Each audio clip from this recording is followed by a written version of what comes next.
this one. So first question. I created a new company and finally got my bank account. Today I did a deposit into my account with the first batch of cash funds in order to provide working capital to it. My accountant registered.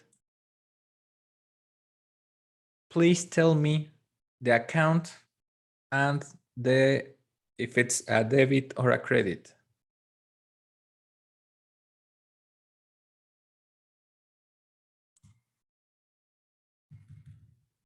What is the account? I created a new company and finally got my bank account. I did a deposit into my bank account with the first batch of cash funds. I would say the first one would be bank account, and it would be credit because it would be equity.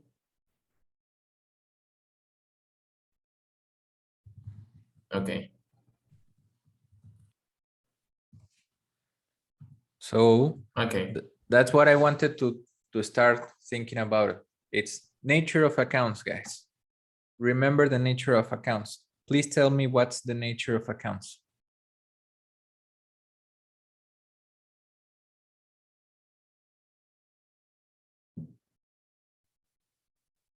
Who can tell me what's the nature of accounts? If it's debits or credits, that's the nature of the accounts. If it's a debit or credit, but what? What if it's a debit or credit? If it's positive or negative. If it increases the balance If it increases, with a debit or a credit, right? yes. And at the end, what it means is that the final balance, because remember, what I'm trying to show you is what your accountants will do. That's why I need you to understand this one, these things. But what the nature of accounts tells you is that if the bank has a debit nature, it means that in the bank account, do you know you will have debits and credits? Because if you deposit cash, you will increase the balance. And if you pay something, you will decrease it. You will have a credit. But does it make sense that you have more credits than debits in your bank account? Are you able to have negatives in the bank account? It doesn't make sense. What the nature of accounts is telling you is that if you have assets and the assets have a debit nature, the final balance of that account should be positive.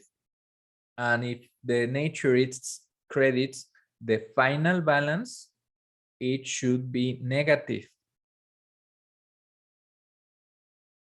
So what they do, what accountants do is you have a trial balance that has all these accounts, banks, equity, loans, credits, customers. We will see a trial balance in form, but they will start registering like in this way. First register in the accounting book. Open a bank. Okay, this is the first one. Okay, perfect. So I deposit into my bank, let's see, 1,000. I don't know how much, but. And the balance sheet will register 1,000 with an equity in negative. What's the final balance? 0. Remember I told you the final balance will be 0 always. Or it doesn't mean, and this is something that confuses a lot. If you see an annual report, like in here, you won't see. Let's find a. Okay, perfect. in here. Okay. That doesn't mean that even though the trial balance gives 0 and the liabilities are negatives and the equities are negatives, that doesn't mean that when you present a financial statement, the liabilities are shown in negative. Yes, they are. This is a matter of just presentation. Okay? At the end, you will have liabilities and equity gives you the same total as the assets, the total assets. Okay? It balances. You knew that, no? That a balance sheet has to balance total assets against liabilities and equity. They should balance. That's why it's called balance sheet. Okay. Well, I put attention to this because these are the basics.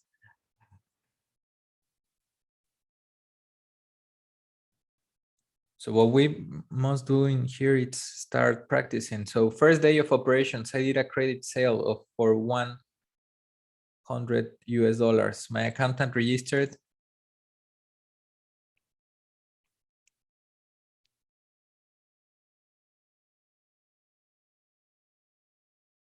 Tell me the accounts. An account receivable. Account receivable, very good. What is an account receivable? What element of the balance sheet are accounts receivable in?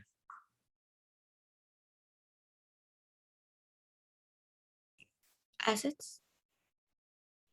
Why? Is it a resource?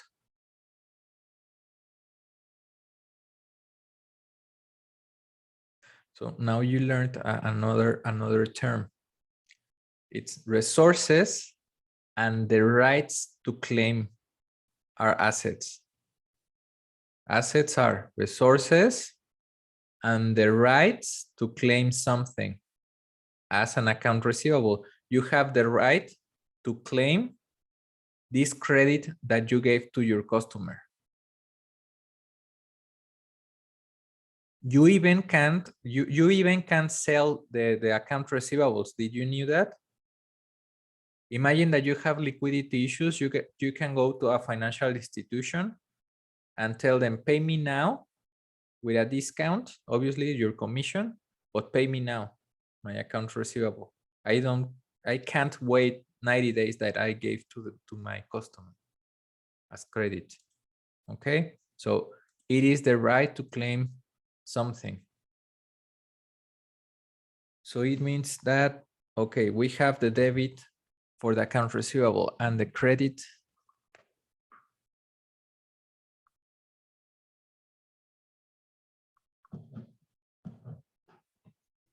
balance your operation. Where is the credit? Where does the credit goes to? If you are selling,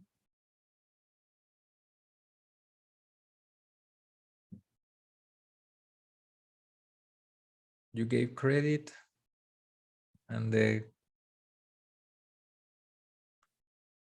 no, the other account, sales, guys, sales.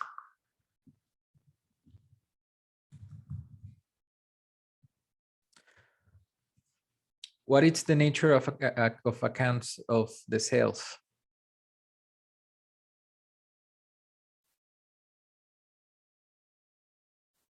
Let me see, because I had your presentation in here.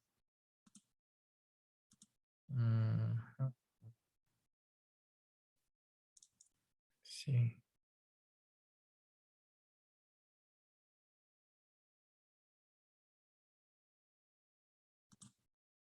Just give me 1 second. No, it's not in here. It's in here. Yes. No.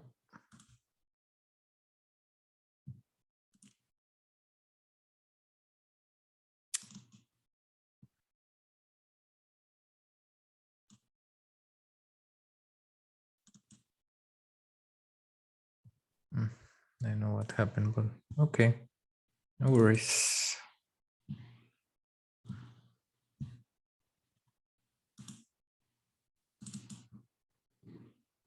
Okay, do you see my screen? Okay.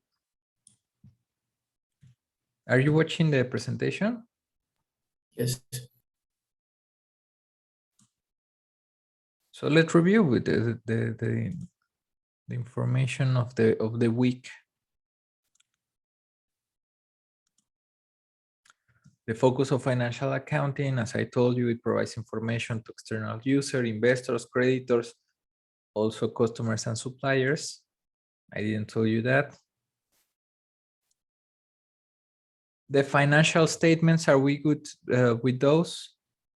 Do you need to something to be explained, Paola? What is the income statement?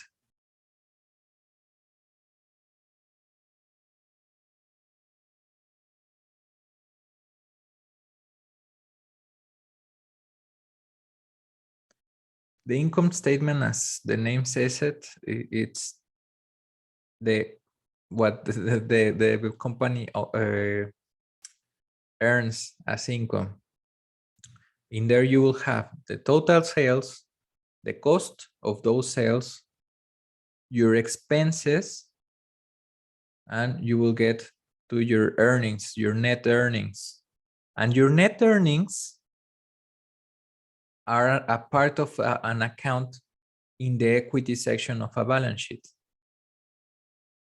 because those earnings are owed to the investors who have the right to claim those earnings via dividends, right? So the difference between a balance sheet and an income statement is that the balance sheet is remember that part I told you that in the previous session, is that the balance sheet has the record since the beginning of times of an account, and the income statement, it's just a way to present how the money was earned from sales and spent through cost and expenses in a period of time. Most of the most regular period of time is on an annual basis. But there are two other things that are stated in there. What is the statement of shareholders' equity? Can you help me, Ramiro? Yes, I would say the capital that it's invested of the capital invested from the investors itself. Yes, and why would we have to have or why would we need a statement of shareholders' equity? I would say because investors first would want to know where their money is invested and how their money is registered in the company, as well as how much we owe them. That's in the balance sheet. Okay. The difference with the statement of shareholders' equity is that do you want to show to your investors how is the cap table detailed? What is the cap table of companies? The cap table is who owns the company, how much he has invested, and what's the total percentage per each investor. Okay, or each shareholder. That's the part, or that's the purpose of that statement. So, and the statement of cash flow. What is the statement of cash flows?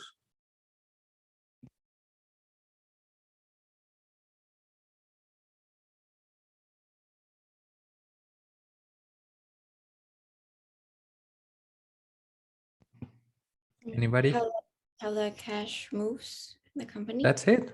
That's it. There are three things in you can where you can use the cash, no? The operation, to invest, and Another way to get cash is from financing purposes. So you can request loans, you can invest in something, and cash from the operation of the company. The cash flow, the statement cash flow, it tells you obviously the inflow and outflow of that cash, both presented in these three elements. No, this is the cash that I earned or spent it in the operation.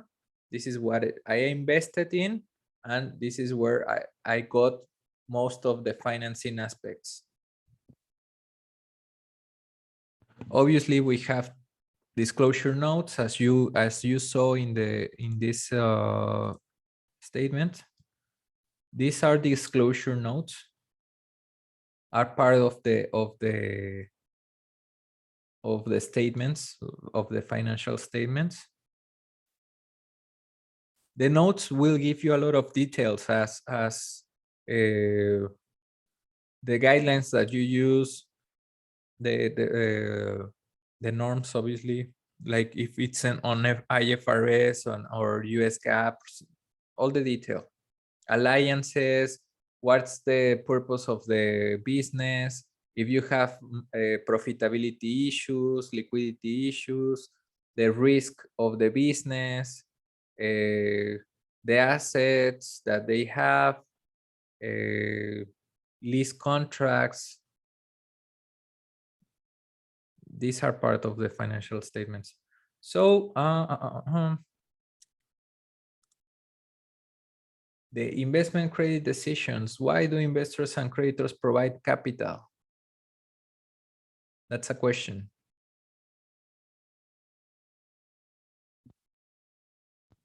Why would I loan you, or why would I invest in your companies?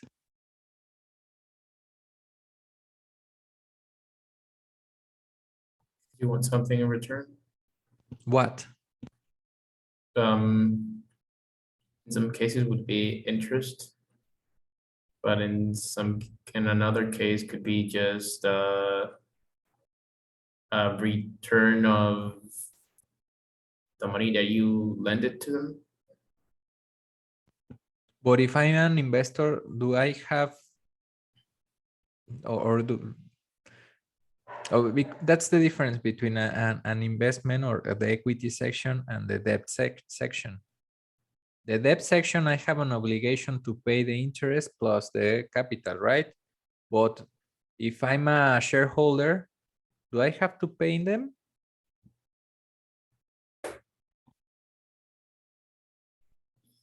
Yes, because they also lended you money. I have to pay them if the company earns something. No, yes, of course. But if he loses, it depends on the risk they chose. No, if it loses, I don't have to pay anything. I wouldn't have the money for that to pay you, because you're expecting two things as an investor. One is to get dividends from those earnings from the business, because they are hopefully earning, and there's also the asset, the price of the asset increasing. Your stocks are assets. That's why I told you the difference between owning a debt and owning equity is that the support document for that equity are stocks. So you're expecting that those stocks by the end of 1, 2, 3, 4, 5 years increase their price. How would they increase? Because the business grew or grow, or it's growing, and obviously that will increase the assets and it will increase the price of that company stock. That's what you're expecting. And for entrepreneurial projects, guys, most of the time where you cash your investment is with an exit strategy from that project. What is an exit strategy? Do you know? imagine that we opened an entrepreneurial project.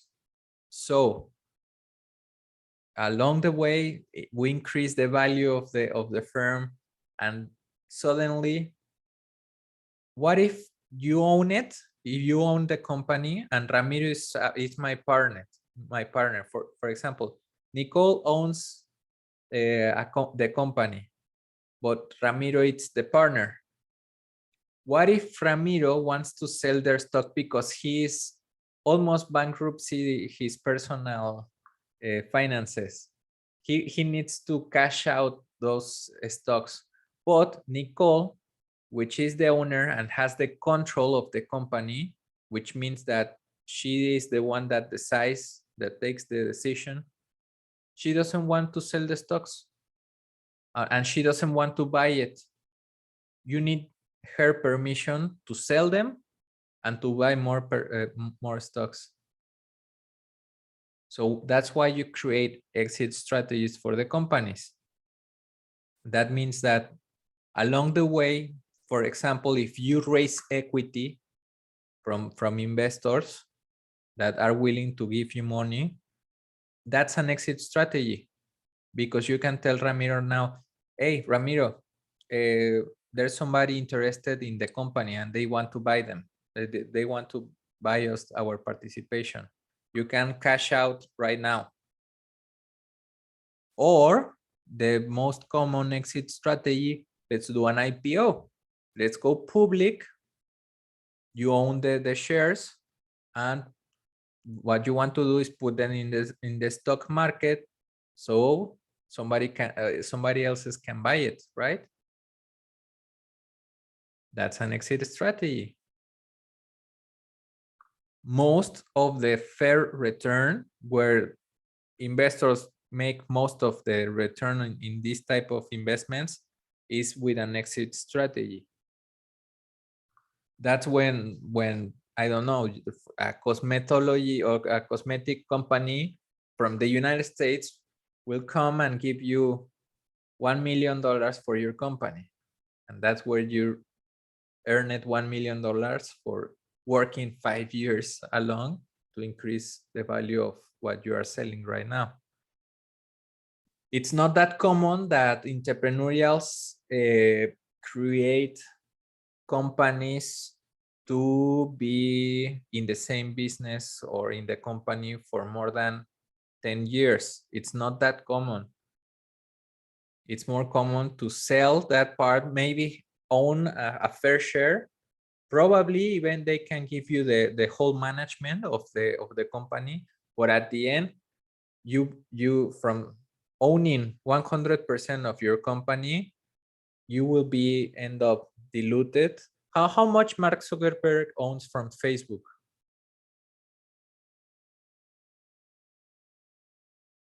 It's less than 20%. Did you knew that? But he owns it because he has the largest portion of stocks from the whole company. The 80% is diluted in small portions. Okay. Well, we will review that part, and the purpose of this week is to start understanding, and we will review it along this class and managerial accounting, so we can understand properly how to register, what's a trial balance, how it's been created, and how to do a balance sheet and an income statement, which are the most important statements of the company. Okay, so don't worry, Paula, if you have doubts from the basics of the account. That's why I wanted to do the assessment, and I will help you get on the level that we need to for this course. Okay.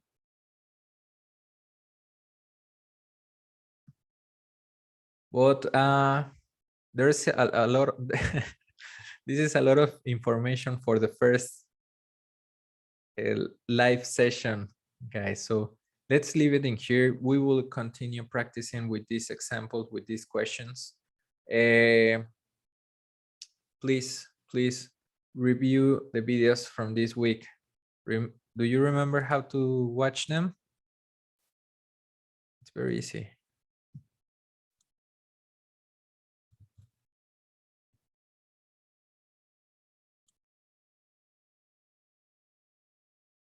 Just let me show you before we go.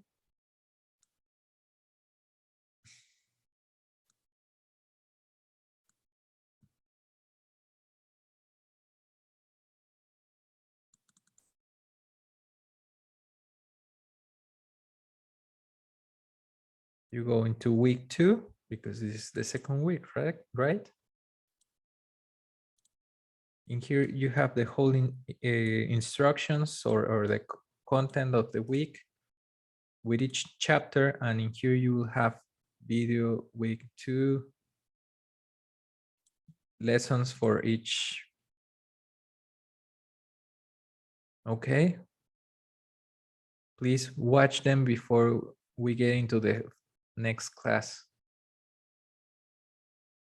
Okay. So we can focus on the exercises, which are the most valuable aspects of getting in here. Tell me, Ramiro.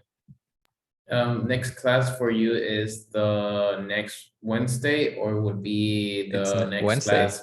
Yeah, but we also have with you managerial accounting, and I don't know if we treat like the same.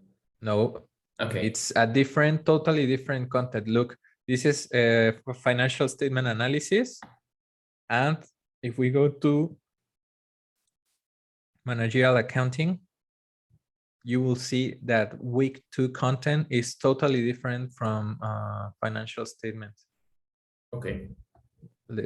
Let's see it. Introduction to managerial accounting, an overview. There is in here, if you take a look, it says focus of managerial accounting, internal reporting, okay? So it will tell you the focus of managerial accounting, the importance for business related students, for you. Even we have a video in oh yeah, no. This was I didn't record that interview, but let me see what I can do.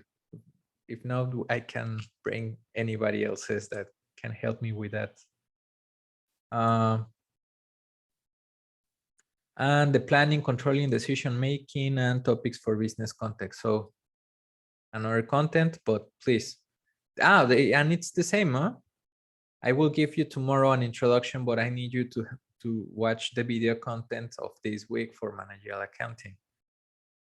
That's why I tell you, it's something in both ways. Like you have to study before, and in order for you to get the most of me, you have great content in there. And as you might see in here, and that's something that I encourage you to do.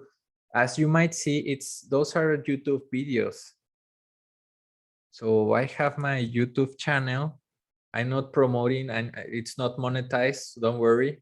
The purpose of uploading to YouTube is that, at least from my side, guys, I have coursed a lot of online content, but online courses from the academic aspect. But once you finish the course, you don't have the content available. And I'm trying to give you that. I don't want you to go finish your bachelor's degree and want to, oh, I remember that we watched that part in the financial statement analysis class, but I don't remember. We have that available. Okay, that's the purpose. So subscribe to me. Give me a thumbs up, give me something, a little bit of love in there, and that's it. I told you, it's not monetized. It's only for you to have the content available. Your content, what you're paying for. Thank you very much, guys. So please watch the videos and see you on Wednesday. Well, no. See you tomorrow. Sorry. All right. Thank you, bro. Have a good day. Thank you. Bye-bye. Bye.